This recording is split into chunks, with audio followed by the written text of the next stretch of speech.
3D printing, also known as additive manufacturing, is a technology that allows for the creation of three-dimensional objects by depositing material layer by layer according to a digital model.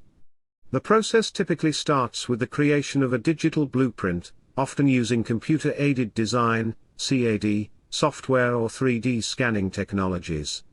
Once the digital model is ready, it is loaded into the 3D printer, which interprets the design and starts the printing process.